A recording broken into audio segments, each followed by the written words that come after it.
Convidá-los a todos para abrir a palavra de Deus em Romanos capítulo 1, 26 e 27. Por causa disso os entregou Deus a paixões infames, porque até as mulheres mudaram o modo natural de suas relações íntimas por outro contrário à natureza. Semelhantemente, os homens também, deixando o contato natural da mulher, se inflamaram mutuamente em sua sensualidade, cometendo torpeza, homens com homens, e recebendo em si mesmos a merecida punição do seu erro. Até aqui a leitura da palavra de Deus.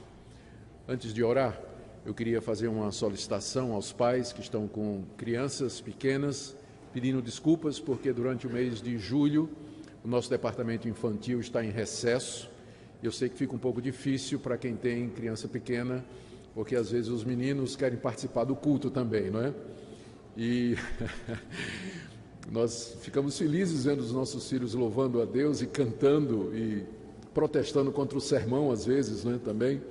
Mas nós pedimos que, se você não tiver condição de controlar ou manter o seu filho quieto, então saia só um pouquinho com ele, para ele acabar de gritar lá fora, e quando ele se acalmar, você pode trazer ele de volta, é muito bem-vindo. Nós não queremos que você perca a parte do culto, nenhuma parte, mas nós precisamos de entender que é preciso um ambiente de tranquilidade e silêncio para que nós possamos nos concentrar em ouvir a palavra de Deus.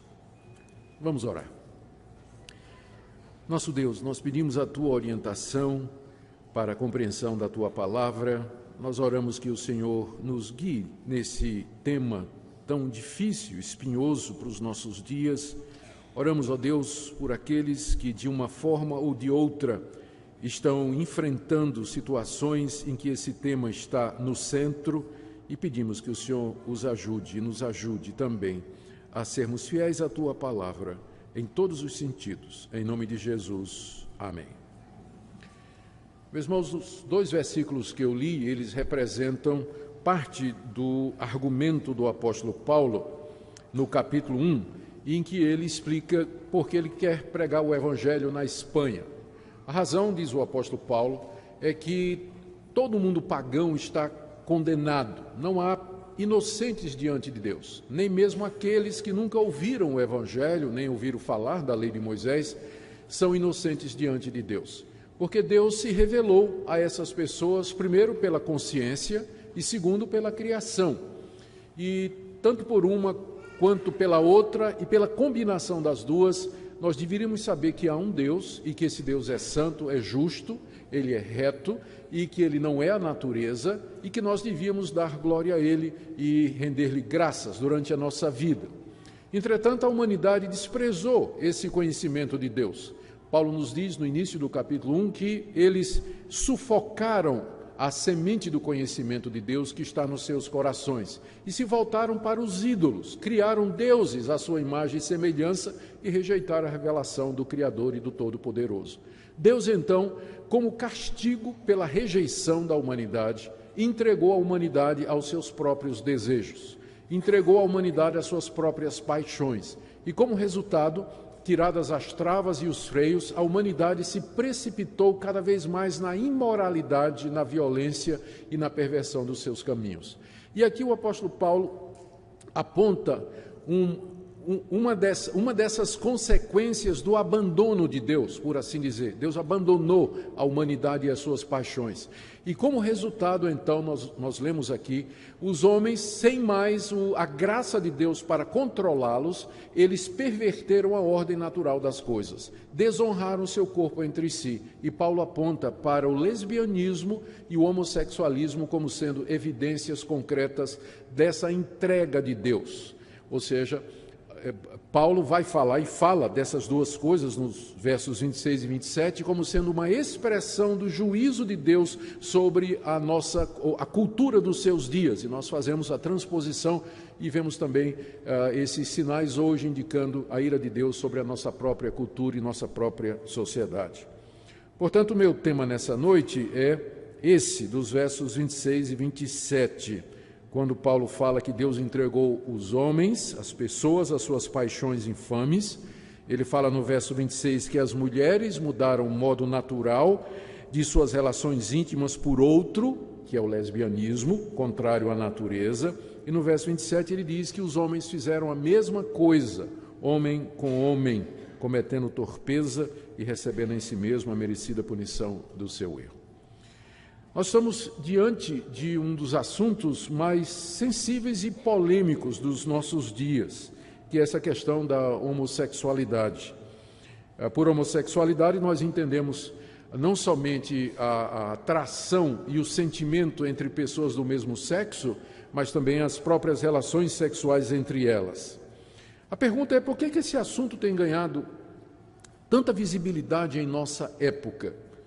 E a resposta pode ser dada na seguinte direção. Primeiro, porque o movimento, chamado movimento gay, ele organizou-se nos últimos 30 anos e ele assumiu uma militância que não existia antes. Sempre houve pessoas que se sentiram atraídas por outras do mesmo sexo e que mantinham relações com pessoas do mesmo sexo. Sempre houve. Há relatos disso nas culturas mais antigas que nós temos conhecimento. Mas é que somente agora, nas últimas décadas, no mundo ocidental, é que houve uma movimentação das pessoas que são participantes desse movimento para fazer com que não somente esse tipo de relação seja considerado aceitável, mas que seja visto como normal e até desejável. E esse movimento, então, ele vem ganhando cada vez mais, apesar de ser minoria, a adesão de políticos, de artistas, de fazedores de opinião e tem conseguido influenciar os meios de comunicação, a mídia, a política, a cultura e a própria opinião pública, não é? Eu sei que vocês não sabem disso porque crente não vê novela, mas me contaram que na novela da Globo, numa novela da Globo recentemente, houve a primeira cena de sexo gay jamais apresentada numa novela. Como eu sei que vocês não assistem novela, eu estou trazendo essa informação para vocês, não é?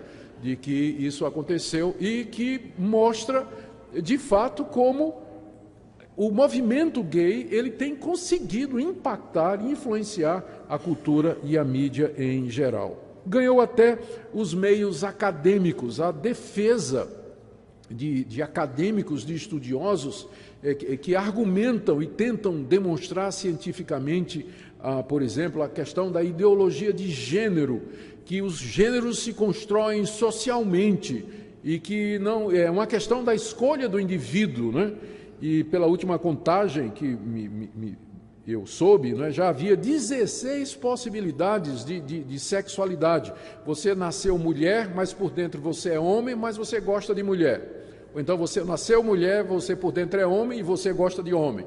Aí o contrário, você nasceu homem, mas por dentro é mulher e gosta de mulher. Então são 16 possibilidades. Antigamente tinha um velho marque, né, quando a gente chegava no hotel, tinha dizendo assim, marque o sexo. Aí tinha uma caixinha M e outra caixinha F, né? Ou masculino ou feminino. Hoje vão ter que colocar 16 caixinhas, né, para que você marque qual é a sua identidade, né, sexual. Como resultado exatamente dessa movimentação que existe hoje em todo lugar no mundo ocidental com relação à questão da sexualidade. Mas até aqui os cristãos poderiam dizer é uma questão da pessoa diante de Deus e nós respeitamos as opções que as pessoas tomam na vida e tudo mais. Mas a questão é que esse movimento, o movimento organizado, ele tem feito ataques cada vez mais ousados contra o cristianismo e contra a família e contra os padrões tradicionais das culturas ocidentais que foram influenciadas pelo cristianismo. Para começar, eles conseguiram rotular todo pensamento contrário como sendo discurso de ódio. Então, se você disser, eu não concordo com o homossexualismo, já é rotulado de homofobia. Nós não temos nem o direito de dizer que, na minha opinião, na nossa opinião, né, a gente respeita as pessoas, ama as pessoas, quer tratá-las todas por igual. Mas se você disser que a homossexualidade está errada, já vem o rótulo de homofóbico ou discurso de ódio. Então, eles vêm conseguindo emplacar isso na cultura, na opinião pública. Outra coisa que eles têm feito é tentado culpar o cristianismo pela perseguição e violência contra os homossexuais, porque dizem que a igreja, ao considerar a homossexualidade como errada, provoca nos fiéis uma organização ou um desejo de combater o homossexualismo até na base da violência. Há pouco tempo, quando houve aquela tragédia numa boate gay em Orlando, em que uma pessoa matou dezenas de gays lá a tiro, aqui no Brasil um conhecido deputado começou a dizer que a culpa era dos evangélicos. Os evangélicos, porque eles dizem que é errado, né? E aí as pessoas vão combater aquilo que é errado e querem resolver isso. Alguns vão ao extremo e fazer isso e usam da violência para combater, não é? Esquecidos de que quem promove massacre de pessoas assim não é o cristianismo que tem feito isso, de forma nenhuma. Ao contrário, muitos desses crimes são feitos por homossexuais que brigam entre si. Muitos desses chamados crimes de homofobia é praticado por outros homossexuais que acabam se desentendendo e assim por diante. Mas a mídia, consistentemente, ela vem fazendo essa campanha, escolhendo a maneira como dá a notícia para dizer que se um homossexual ele foi agredido ou ele foi atropelado, que é homofobia. E às vezes não é nem isso, de fato, que está acontecendo, não é? Mas, e agora, e mais recentemente, entre outras tentativas, né, que esse movimento ativista tem feito, vem de criminalizar a opinião. Ou seja, eles vêm tentando emplacar no Brasil algum tipo de lei que proíba as igrejas a pregar ou dizer o que elas acreditam com relação a isso. O último projeto de lei, que até agora não passou, primeiro tinha um projeto que proibia completamente. Depois eles viram que não passava e fizeram uma alteração. O primeiro projeto era o PL 122 de 2006. Esse não passou. Depois eles tentaram fazer uma composição dizendo o seguinte: não, os evangélicos podem dizer que o homossexualismo ou homossexualidade está errada, mas dentro do templo, dentro das igrejas, fora não pode. Então, por exemplo, esse sermão que eu estou pregando aqui não poderia estar sendo transmitido pela internet para o mundo todo, como está sendo agora, se aquela lei passasse. Não é? Porque dizia que se for falar desse assunto é só dentro do templo. E é claro que a dificuldade que eles estão encontrando para passar é que a Constituição brasileira assegura liberdade de crença, liberdade de consciência e liberdade religiosa. Então está na nossa Constituição, são direitos civis fundamentais, mas há essa tentativa constante, organizada e persistente de criminalizar a opinião a respeito desse assunto. Os cristãos, eu acredito, eles respeitam a decisão de cada pessoa. A gente sabe que cada um dará contas de si mesmo a Deus. Se uma pessoa quiser seguir esse caminho, é uma decisão que ela vai tomar e nós vamos respeitar essa opinião, a posição. Mas eu tenho o direito de dizer que eu considero aquela atitude como qualquer outra, ou como qualquer outra coisa da vida. Eu posso dizer que eu não concordo, que eu acho errado, que esse tipo de comportamento ou de atitude, ela vai contrário àquilo que eu acredito. Chama-se liberdade de expressão, que o movimento vem tentando tirar, rotulando a nossa opinião sobre isso de discurso do ódio. Então, por conta disso, esse assunto tem ganhado uma dimensão muito grande na mídia e até no meio evangélico também. E quando a gente vai tratar desse assunto, a gente tem que tratar com muito cuidado, não é? E também procurando ser justo para não exagerar ou deturpar as posições ou as opiniões das pessoas a respeito disso. Infelizmente, um número grande de igrejas evangélicas ao redor do mundo se renderam à pressão desse movimento. Nos Estados Unidos, a igreja mãe da Igreja Presbiteriana do Brasil, que é a PCUSA, Presbyterian Church of America, of United States, eles já de algum tempo atrás, eles cederam à pressão e eles passaram a considerar a prática homossexual como sendo normal e uma opção de cada um. Passou a aceitar como normal. O passo seguinte foi aceitar o casamento gay. E o passo seguinte é que agora tem pastores e pastoras gay também. não é? Lá na Igreja Presbiteriana dos Estados Unidos, que foi a igreja de onde veio a nossa. Apenas para deixar muito claro, porque de vez em quando o pessoal fica pegando no meu pé, não é? E no pé de vocês também. A Igreja Presbiteriana nos Estados Unidos, a Igreja Presbiteriana aceita esse tipo de coisa. Você tem que dizer, não é a mesma coisa da Igreja Presbiteriana do Brasil. Nós rompemos com essa igreja em 1950. Ou seja, faz mais de 50 anos que nós não temos relacionamento nenhum com essa igreja.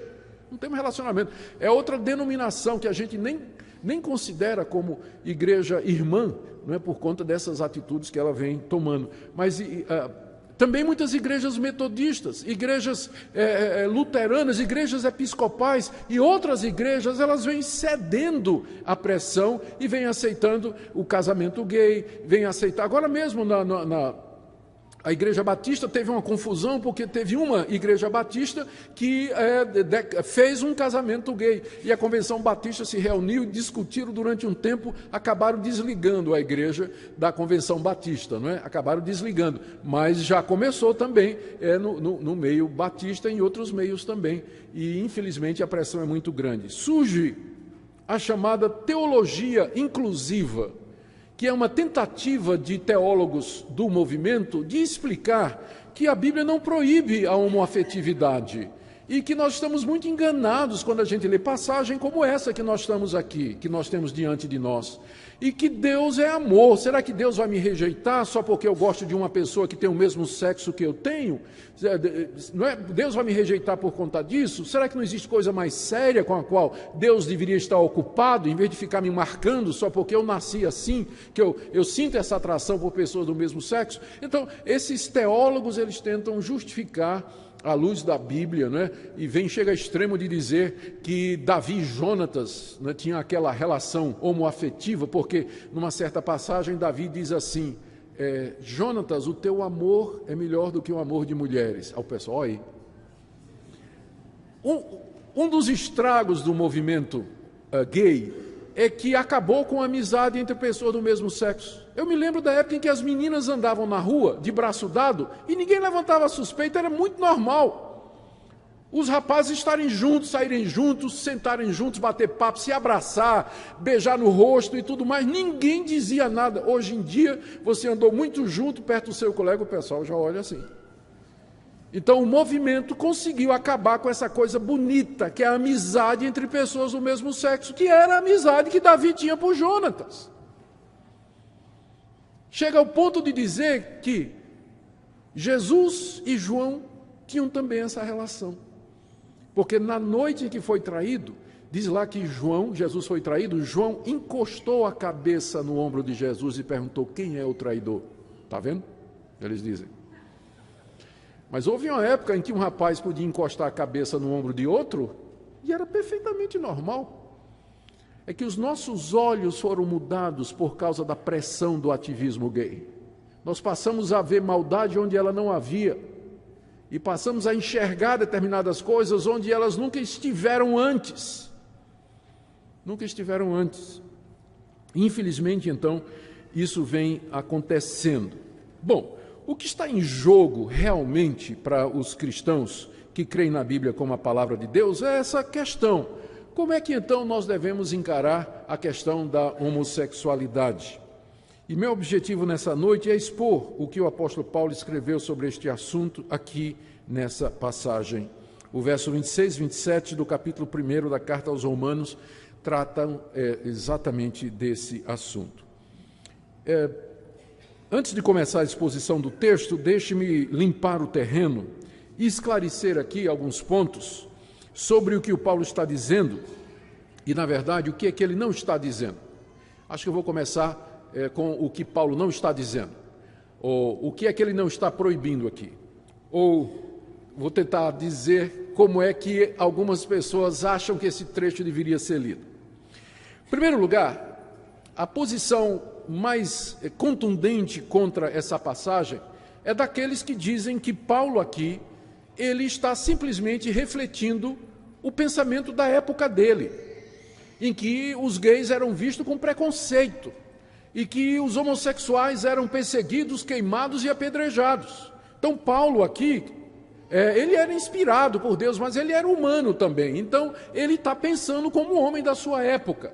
Portanto, isso aqui não vale para nós hoje, porque reflete o pensamento de 2000 anos atrás, quando ninguém sabia direito essa questão da homossexualidade, que é uma coisa que é genética, que, enfim, é inevitável, a pessoa já nasce desse jeito. Paulo não tinha como saber naquela época. Então, ele, como todo mundo, achava que a homossexualidade era uma coisa errada. Logo, essa passagem não vale para nós hoje. É o que muita gente diz. Mas a verdade é outra. A verdade é que, na época de Paulo, o pensamento era diferente. Embora Paulo tenha nascido judeu, ele nasceu numa cidade grega de Tarso, na Cilícia, e era cidadão romano. E a homossexualidade era bastante comum no mundo greco-romano em que Paulo viveu. Aristófanes, um famoso dramaturgo grego que viveu alguns anos antes de Cristo, ele disse numa certa ocasião que a homossexualidade era tão comum na cidade de Atenas que ele estava certo de que a maioria de sua audiência era de homossexuais. Os livros de história nos dizem que dos 15 primeiros imperadores, 14 eram homossexuais. Nero era casado com um homem. Então era extremamente, quando não tolerado, era encorajado. A pederastia, que é o envolvimento de homens com meninos, era vista como sendo uma maneira do menino galgar a maturidade. Era considerado normal isso aí. Então, Paulo não está refletindo o espírito da época, ele está indo ao contrário do espírito da época dele. Ele não está condicionado pela cultura, ele está indo contra a cultura dos seus dias. Os judeus que eram contra esse pensamento eram uma minoria. O Israel e os judeus que lá estavam representavam uma porção ínfima do vasto Império Romano, civilização gigantesca de alcance mundial. Os judeus não tinham influência nenhuma. O pensamento dominante era que aquilo era visto como uma coisa comum. A bem na verdade se diga que tinha alguns filósofos e alguns poetas que questionavam a prática homossexual, mas no geral era aceito no mundo de Paulo. Normalmente, então, ele não está aqui falando como uma pessoa que está bitolada pela cultura da época dele, ao contrário, ele está indo contra aquilo que era aceito como normal nos seus dias. Também outra coisa, algumas outras pessoas dizem, não, tudo bem, Paulo aqui está falando realmente contra o homossexualismo, mas ele está aqui se opondo somente ao homossexualismo religioso. Deixa eu explicar. No Antigo Testamento, tem 4 passagens onde se fala a respeito dos prostitutos cultuais. O que eram os prostitutos cultuais? Eram homossexuais que eram sacerdotes, ministros das religiões pagãs. E eles ministravam nos altares, ofereciam os sacrifícios e eles se deitavam com os homens, como parte da cerimônia religiosa. Eles eram, então, prostitutos cultuais, eram homens, eram homossexuais, que eram religiosos e praticavam homossexualidade no contexto religioso. Então as pessoas dizem, olha, Paulo está proibindo aqui a idolatria. Ele está proibindo aqui o culto aos deuses pagãos. Mas eu fico olhando no texto e procurando onde está isso, eu não encontro. Onde é que está aqui que Paulo está proibindo a idolatria, nessa passagem aqui? Ele está falando das relações homossexuais em geral. Não está destacando que, não, eu sou contra a homossexualidade que faz parte, que leva à adoração de deuses estranhos ou você se envolver no culto pagão. Onde é que está isso aqui no texto? Paulo não está falando disso. Ele está falando da homossexualidade em termos mais amplos possíveis, que engloba tudo. Outros dizem assim, não, isso aqui, o apóstolo Paulo está apenas criticando a pederastia ou a pedofilia, que era muito comum nos seus dias. Tá bem, até poderia ser se tivesse só o verso 27, mas e o verso 25 que diz de mulher com mulher? Isso não é pederastia. Então, Paulo não está falando de pederastia, pedofilia, ele está falando de, independente da idade, de relações homossexuais, independente da idade, e tanto de mulher, como de homem como homem. Mais uma vez, é uma tentativa de tirar a força dessa passagem. Outros ainda dizem aqui, Não, aqui o apóstolo Paulo, ele está proibindo somente os relacionamentos homossexuais quando eles são abusivos e violentos, porque se há fidelidade e amor entre o casal gay, então não tem nada errado nisso, porque o que vale é o amor, é o mais importante, que haja fidelidade. Paulo está apenas condenando essas relações violentas. Mas eu olho mais uma vez para o texto e pergunto, onde é que está isso no texto? Paulo não está destacando nenhum tipo específico de relação homoafetiva, ele está falando dela em geral, e, portanto, está incluindo todas. Todas, não está destacando uma em particular. E, finalmente, o que nós temos que dizer aqui é que essa passagem se lida no seu contexto e no seu modo natural, na forma simples como ela está. O apóstolo Paulo está falando de relações homossexuais entre mulheres e homens em geral, e, portanto, está incluindo todo tipo de relação homoafetiva. Não está destacando uma em particular, mas está falando de todas. Portanto, a passagem tem uma aplicação global, geral, universal e vale para os nossos dias perfeitamente. Perfeitamente. E é assim que nós vamos tratar a passagem. Então, perguntemos, como é que Paulo considera as relações homossexuais aqui? Primeiro, não há dúvida nenhuma que Paulo considera como sendo uma prática antinatural e, portanto, errada, portanto, pecaminosa. Veja como ele se refere a essa prática. Primeiro, no verso 24, ele diz: por isso Deus entregou tais homens à imundícia pelas concupiscências de seu próprio coração, para desonrarem o seu corpo entre si. Ele está se referindo exatamente ao lesbianismo e ao homossexualismo. Paulo diz que isso é uma desonra para o corpo. O verbo desonrar, que ele usa aqui no verso 24, significa tratar alguém ou alguma coisa de maneira indigna, de forma imerecida ou imprópria. E no caso a referência é o meu corpo. Deus nos deu um corpo e Deus criou esse corpo com uma finalidade e com um propósito, que é o relacionamento heterossexual monogâmico dentro do casamento. Então, o que for fora disso, desonra o corpo. Ele não foi feito para isso. Você está dando a ele um tratamento indigno. Está dando a ele um tratamento desonroso. Segunda coisa, Paulo se refere à prática homossexual, no verso 27, como sendo uma inflamação na sensualidade. Veja o verso 27. Semelhantemente, os homens também, deixando o contato natural da mulher, se inflamaram mutuamente em sua sensualidade, homens com homens. Paulo chama, então, essa atração de homem com homem e a consequente relação entre eles como sendo uma inflamação. Essa é uma palavra na língua grega que significa um sentimento tão forte que a pessoa se sente consumida por um fogo. O desejo é tão grande que ela está fervendo de vontade, se a gente quiser usar uma expressão mais corriqueira. A versão da Bíblia na linguagem de hoje traz assim: os homens se queimam de paixão uns pelos outros. E essa paixão aqui, que queima, ela é errada não por causa da sua intensidade, mas é porque é mal dirigida. É de homem para homem. O homem deveria se inflamar e queimar de paixão por uma mulher, mas ele faz isso por outro homem. Paulo, então, considera como sendo uma inflamação, dirigida, não é, para o alvo errado. No verso 27 ainda, ele se refere a esse relacionamento como sendo torpeza. Está vendo aí no verso 27? Cometendo torpeza. Torpeza significa uma atitude vergonhosa, ou como é traduzido na Nova Versão Internacional, um ato indecente. Ou, finalmente, ainda no verso 27, no final dele, ele diz que esses homens recebem em si mesmos a merecida punição do seu erro. Então, é evidente, é claro que não há dúvida nenhuma, se você for tomar a Bíblia como ela está e como ela nos diz, não há o menor questionamento. A prática homossexual é vista como sendo errada.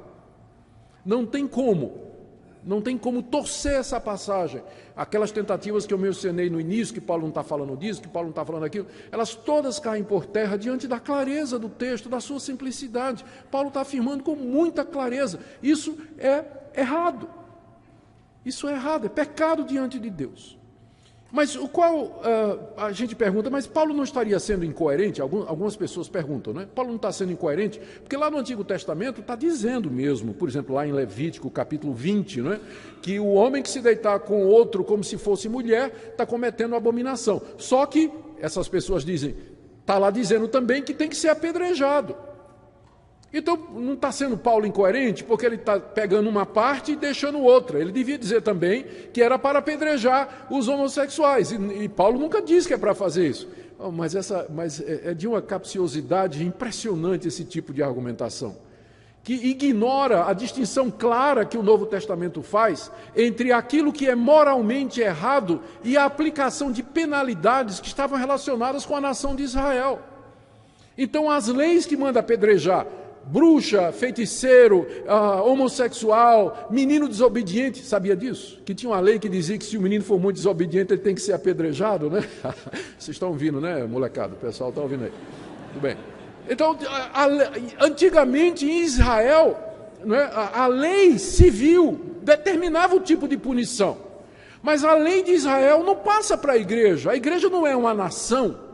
A igreja não está contida num território geográfico, ela não tem uma legislação de punir os infratores, não é? Então, aquelas leis do Antigo Testamento que falam de mandar matar e tudo mais, elas não passam para a igreja no dia de hoje. Tem a ver com Israel enquanto nação. Mas a lei moral de Deus, ela permanece para sempre. E esse tipo de atitude, a prática homossexual, o adultério, e a fornicação, a prostituição e tantos outros que são mencionados no Antigo Testamento, é uma quebra do 7º mandamento: não adulterarás. E a lei de Deus permanece para sempre. Então, esse pessoal que diz assim, Paulo está sendo incoerente, por que não pega tudo do Antigo Testamento? Ignora de propósito essa distinção clara que nós encontramos na própria Bíblia. O Novo Testamento preserva a lei moral de Deus revelada no Antigo, mas rejeita a lei civil, diz que ela se cumpriu, ela tinha um propósito, não tem nada mais a ver com o povo de Deus. Aí vem a pergunta, por que a homossexualidade está errado? Não é? Por que está errado? E a resposta, quando nós lemos aqui o texto, é que o apóstolo Paulo nos diz que está errado porque é contra a natureza. Não é isso? Você vê no verso 26 que as mulheres mudaram o modo natural de suas relações íntimas. Qual seria o modo natural das relações íntimas da mulher? É ter relações íntimas com um homem. Mas as mulheres mudaram o modo natural e passaram a ter relações com outras mulheres. Então, esse é o primeiro ponto. No verso 27, Paulo, agora se referindo ao homem, diz assim, que eles deixaram o contato natural da mulher. E aí, se inflamaram com homens, e isso aí é um contato não natural. Então, esse é o ponto, esse é o problema. É contra a natureza. Não foi assim que Deus criou. Quando Deus criou o mundo, Deus criou o primeiro casal, e ao criar um homem e uma mulher, ele estabeleceu o padrão do que é natural. Natural é um homem e uma mulher, casamento monogâmico, heterossexual. Da mesma forma que adorar a criatura em vez do Criador é uma perversão da revelação, a homossexualidade é uma perversão da ordem natural das coisas. E é isso que Deus, é essa comparação que está aqui. Da mesma sorte que a humanidade perverteu a revelação que Deus fez de si mesmo e adorou a criatura em vez do Criador, Deus os entregou e, como resultado, eles perverteram a ordem natural das coisas. E deu isso aqui que nós estamos lendo agora. Veja também como é que Paulo se refere, infelizmente, à nossa tradução, os nossos tradutores, eu não sei por que eles não disseram, ou não traduziram assim, mas literalmente o verso 27 está dizendo assim, semelhantemente, primeiro no verso 26 ele diz assim, por isso Deus os entregou a paixões infames, porque até as suas fêmeas no original, traduziram como mulher, mas para nós hoje tem uma diferença muito grande por causa da ideologia de gênero, não é? Então você pode ser fêmea de nascimento, mas mulher é uma construção social. Mas é interessante que Paulo está dizendo aqui, quando ele se refere às mulheres, ele se refere como as fêmeas, verso 26, mudaram o modo natural de suas relações íntimas. E quando chega no verso 27, semelhantemente os machos. Eu não sei por que a nossa tradução colocou mulheres e homens, porque perde um pouco da força do original, não é? Semelhantemente, os machos, deixando o contato natural da fêmea, se inflamaram mutuamente em sua sensualidade, cometendo torpeza macho com macho, recebendo em si mesmos a merecida punição do seu erro. Então, Paulo, ao tratar dessa questão, ele vai logo na questão biológica de definição. É macho e fêmea, não tem meio termo. E o problema é quando essa ordem é invertida. O problema é quando essa ordem é pervertida, que dá nisso aí. É nisso que consiste, então, o pecado, o erro, que é uma perversão da ordem natural, uma mudança, uma alteração da ordem natural. E de onde vem essa mudança? E por que as pessoas fazem isso? Paulo aqui, ele não está dando uma resposta, ele não pretende responder essa questão aqui. Ele diz, ele entende com muita clareza que a origem disso é a concupiscência do coração do homem, como ele diz no verso 26. Por isso, Deus os entregou a paixões infames. Então, essas paixões já havia no coração. O que faltava agora era ela se espalhar para o corpo. E uma vez que Deus tirou o pé do freio e tirou as travas, então o coração do homem foi até onde queria ir.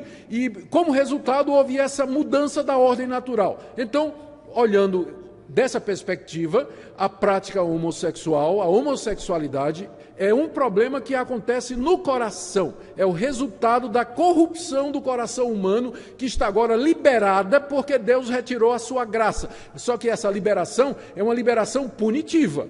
É o resultado da reação de Deus porque a humanidade rejeitou o conhecimento, a descoberta que ele fez de si mesmo na consciência e na criação. Então, a origem é essa, é o coração do homem. Veja como Paulo se refere a paixões infames, no verso 26, e também fala da concupiscência do coração, no verso 24. Fala de inflamação mútua, ou seja, essas coisas primeiro acontecem no coração, para depois, então, se tornarem uma prática, não é? Agora, é claro, hoje, nós sabemos que nesse processo, né, em que as pessoas abraçam a homossexualidade, tem alguns fatores externos que precisam ser considerados. Por exemplo, a educação dos pais. Tem pai que de propósito já cria o filho nem homem nem mulher. Vocês sabem disso, né? De vez em quando aparece aí na mídia um casal, especialmente lá nos países da Europa, que cria um menino sem definição, ou a menina sem definição de sexo. Então tem casais que, comprando a mentalidade da época, vão nessa onda de ideologia de gênero e dizem assim, vou deixar meu filho decidir quando ele tiver 10 anos o que é que ele vai ser. Então até lá eu vou tratar ele como menino e como menina ao mesmo tempo, ou nenhum dos dois. Não sei. Algumas escolas estão querendo isso, a gente sabe. Uma boa notícia é que a Associação Nacional dos Juristas Evangélicos, da qual eu tenho o privilégio de fazer parte, nós conseguimos uma grande vitória lá em Niterói recentemente, derrotando ideologia de gênero na Câmara. Eles queriam colocar nas escolas públicas e, graças a Deus, foi derrotado. Estamos brigando no que a gente pode, mas a luta é grande, né? Nós vamos falar sobre ideologia de gênero no próximo domingo, na escola dominical, que nós vamos ter uma aula só sobre isso, né? Então, eu creio que vai ser do interesse de vocês. Mas o meu ponto aqui, para voltar ao que estou dizendo, a gente sabe que a educação dos pais, a educação pública, acaba provocando isso, né? A influência da cultura e da mídia, onde isso é colocado de maneira tão aberta, né? Provoca também. Eu acho que eu já disse para vocês no domingo passado que eu estava vendo televisão e apareceu a notícia, sabe aqueles eventos de a moda masculina de verão de 2016, né? Teve um lançamento da moda masculina de verão de 2016 lá em um país da Europa. Quando eu olhei, era tudo, de homem não tinha nada, não tinha, os modelos tudo afeminado, com roupinha afeminada, coladinho assim, com aquele jeito, né? Moda masculina, é a cultura, é a época, é assim. Então é natural que num ambiente desse a criança fique confusa, o adolescente fique confuso. Então, pode acontecer que alguns até vão por um caminho, até por curiosidade, né, para saber o que é aquilo, o que é que isso representa, e dá uma dor de cabeça aos pais, né, muito grande. Abuso sexual sofrido na infância, muitos apontam para isso, que foram abusados na infância, e apontam como sendo a causa. Lares disfuncionais, onde os papéis não são respeitados, onde quem usa calça é a mulher e o homem usa a saia, não é? Então, em lares disfuncionais assim, onde os papéis não são bem definidos, a criança cresce confusa sem saber realmente, e é difícil. Pensa no menino, como é hoje. O menino nasce, é uma parteira, com exceção se nascer aqui na igreja, que nós temos bons médicos aqui que trabalham na área de parto. Tá certo? Não vou dizer o nome dele, não. Então, ele nasce é uma parteira. Quem vai cuidar dele é uma enfermeira. Quando ele for para a escola, a escolinha, vai ser uma professora. Quando ele entrar na universidade, vai ser uma doutora orientadora dele. Quando ele arrumar um emprego, vai ser uma patroa. Não é isso? E quando casar, vai casar com a mulher. E sabe quem vai fazer o casamento? Uma pastora. Cadê o modelo masculino para esse menino? O pai omisso em casa? Qual o modelo de homem que esse menino tem para dizer, eu quero ser homem, eu quero ser isso aí, ó? Cadê? Ele não sabe o que é ser homem. Nos Estados Unidos, os evangélicos têm um movimento chamado Promise Keepers, guardadores da promessa. É um movimento muito grande. Sabe qual é o objetivo desse movimento entre os evangélicos? Reunir os homens e dizer, nós vamos dizer a vocês o que é ser homem. Tem que ensinar os homens o que é ser homem hoje. Porque de um lado você tem o machismo, que deturpa o papel do homem, dizendo que o homem é machão, violento, bate em mulher e tudo mais, que é uma aberração, é pecado do mesmo jeito. E do outro lado o homem cresce feito um banana. Não tem masculinidade nenhuma. É feminado. Fica sem modelo. E quando tem esses modelos, às vezes é um modelo ruim na família. E o resultado é isso que nós estamos vendo aí. Então há todos esses fatores externos, né? E mais recentemente, e algum tempo atrás, isso já está sendo abandonado, começaram a dizer que isso é um problema, né? Que isso é uma tendência que a pessoa nasce com ela. Agora nós temos que decidir, porque eu não sei mais o que é que eles estão pensando. Porque primeiro, de um lado, você vê gente dizendo, não, o homossexual, ele nasce homossexual. Mas agora estão dizendo que não, que é uma questão de escolha. É uma questão de gênero, ou seja, você nasce de um jeito, mas depois você pode escolher ser outra pessoa. Então a gente não sabe nem o que estão pensando agora. Nasce assim ou não nasce? Porque se nasce, não tem isso de ideologia de gênero. E se ideologia de gênero é verdade, então não é uma coisa de nascimento. Fica essa confusão toda que estão trazendo e discutindo aí, não é? Então, meus queridos, nós não podemos ignorar esses fatores, mas uma coisa também, não tem nada errado nós reconhecermos que tem gente que vai por esse caminho, por criação, foi abuso na infância, influência dos amigos, a moda, nós não estamos negando isso, mas uma coisa que nós queremos que também não seja negado é que esse é um problema que começa aqui.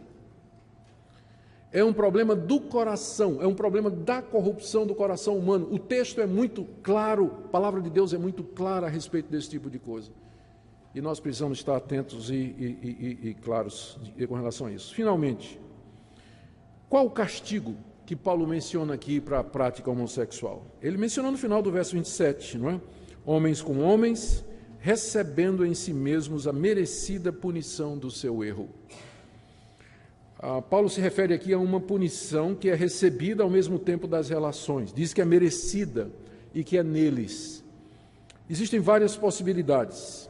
A própria degradação moral que a pessoa experimenta, e não se iluda, embora o nome seja gay, e a palavra gay significa feliz e alegre em inglês, isso não retrata a vida de muitos deles. Isso não retrata a vida de muitos deles que sofrem e têm problema de depressão, problema de identidade, uma luta muito grande. Então, pode ser uma referência a alguma forma de flagelo, dor espiritual, psicológica ou física, a própria degradação é que a pessoa se submete a fazer uma coisa que não é natural, por mais que ela queira pensar que está fazendo uma coisa natural. Mas há consequências para esse tipo de procedimento. Encerro fazendo a seguinte pergunta: o que é que o texto nos ensina? Eu vou começar com algumas afirmações e terminar com as negações. O texto afirma que sexo e gênero são definidos biologicamente, macho e fêmea, são definidos na criação. A gente é aquilo que a gente nasceu. É claro que a sociedade e o convívio com os pais vai nos ajudar a confirmar isso, a amadurecer e sermos aquilo que já somos por nascimento, verdadeiros homens e verdadeiras mulheres. Esse é o papel da família e o papel da sociedade, desenvolver aquilo com que nós já nascemos. Então, nós não podemos aceitar a ideologia de gênero. Segundo, nós afirmamos que a homossexualidade ela não é genética e, portanto, ela não é irresistível, mas é uma decisão que o indivíduo toma. Terceiro, a vasta aceitação, prática e defesa da homossexualidade em nossos dias mostra o juízo de Deus sobre nossa geração. Quarta afirmação, há perdão e libertação no Evangelho. O apóstolo Paulo, escrevendo aos Coríntios sobre esse mesmo assunto, no capítulo 6, ele afirma ter conhecimento de pessoas que tinham sido assim, mas que foram mudadas. Não sabeis que os injustos não herdarão o reino de Deus? Não vos enganeis, nem impuros, nem idólatras, nem adúlteros, nem efeminados, nem sodomitas, nem ladrões, nem avarentos, nem bêbados, nem maldizentes, nem roubadores herdarão o reino de Deus. Tais fostes alguns de vós. Ou seja, Paulo conhecia gente que tinha sido sodomita, efeminado, praticante da homossexualidade. Paulo conhecia alguns, tais fostes alguns de vós, mas vós vos lavastes, mas vós fostes santificados, fostes justificados em nome do Senhor Jesus Cristo e no Espírito do nosso Deus. A mudança, a perdão, a libertação, a transformação.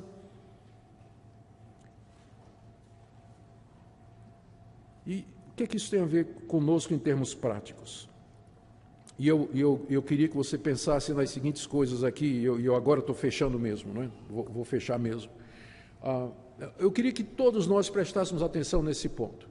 Note que o apóstolo Paulo não está tratando a homossexualidade como sendo o pior pecado de todos.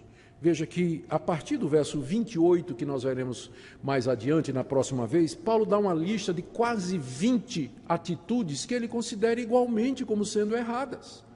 Nunca no Novo Testamento a questão da homossexualidade é tratada isoladamente, mas sempre em conjunto com outros comportamentos. Por isso é muito errado a gente olhar para a homossexualidade como sendo pecado sem perdão.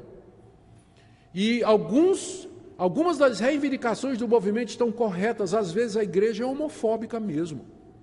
Ela rejeita mesmo, ela não aceita, às vezes na própria família, vê como sendo uma coisa odiosa, que tem que ser combatida. A Bíblia não nos ensina que a homossexualidade é o pecado sem perdão. Só tem um pecado sem perdão na Bíblia, que é a blasfêmia contra o Espírito Santo. E a homossexualidade não é esse pecado. Há outros pecados que a Bíblia trata: prostituição, adultério, fornicação, que é sexo entre gente que não é casada, trata com o mesmo rigor. Então é muito errado quando a igreja elege essa atitude aqui como sendo o ápice, o clímax de todos os pecados de imoralidade. Está errado isso. Nós temos que chamar o arrependimento todo mundo. Não é só quem está vivendo nessa prática da homossexualidade, mas chamar o arrependimento o adúltero, o imoral, que vive na prostituição, quem trai a mulher, quem trai o marido, o namorado que vai para a cama. Tem que chamar o arrependimento do mesmo jeito. Homofobia está errado. E nós repudiamos qualquer violência feita a uma pessoa só porque ela é homossexual. Repudiamos. Está errado isso. Porque não é assim que a palavra de Deus encara. Então eu queria que você analisasse bem isso, que você pensasse no seu coração a respeito desse assunto. Agora, me deixe dar uma palavra para aquelas pessoas que são crentes em Jesus Cristo, mas que se sentem atraídas e tentadas por pessoa do mesmo sexo. É mais comum do que você imagina. Pessoas que estão na igreja, são crentes de verdade, creem no Senhor Jesus, mas elas sentem essa atração.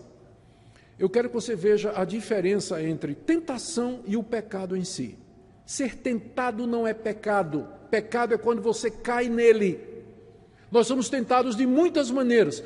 Quem não é homossexual, ele é tentado para o lado de cobiçar pessoas que não lhe pertencem do outro sexo.